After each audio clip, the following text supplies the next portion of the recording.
Mind பண்ணு. ஓய், யார் ஸ்பீக்கிங்? இதான உன் ஏரியா? ஆமா. அதான் வந்துட்டேன்ல, பாத்துட்டு நீ பாட்டுக்கு ஒதுக்கி போற. மணி என்ன? நீயே சொல்லு.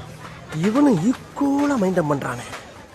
மதியம் 3. அதுக்கு 2:59 வந்ததுன்னா என் ஆளு இவனை பொழந்திருப்பாங்க. ஒரு நிமிஷம் லேட் ஆனாலும் தப்பிச்ச. ஏன் நீ வேணாடி? மத்தியானம் 3ங்கிறது என்னுடைய லஞ்ச் டைம்.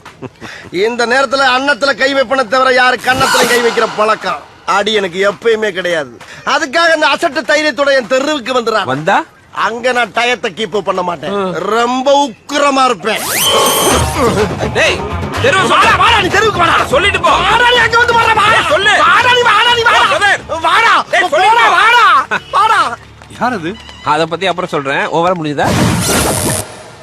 இங்கதான் எங்கேயோ இருக்குது. இரு சரி விசாரிச்சு சரி கேளு. யோ, யாரு அப்படி தெருவு மரத்துக்கு நிக்கிறது? ஆள் வளர்ந்துக்கு இதான உன் தெரு. இப்ப அடி. இரியா, யோசிக்க அப்படியா? தப்புன்னு எப்படி அடிக்கிறது? அப்ப யோசி. அங்க பாத்தியா? எங்க? அது என்னது? நீயே சொல்லு. குழந்தையா? அது கூட தெரியல உனக்கு? சரி, அதுக்கு என்ன போ? குழந்தைங்க முன்னாடி எல்லாம் நான் ஃபைட் பண்றேன் கிடையாது. ஏன் அப்படி? என்னுடைய முரட்டுத்தனத்தையும் என்னுடைய போர் குணத்தையும் பார்த்து எதிர்காலத்துல இந்த பிஞ்சுக பூரா வன்முறையில இறங்கிட கூடாது என்பதற்காக. ஓ, தூய தமிழ். ஐயோ, எந்த ட்ரெண்ட்ல பேசினாலும் எந்த ரூட்ல போனா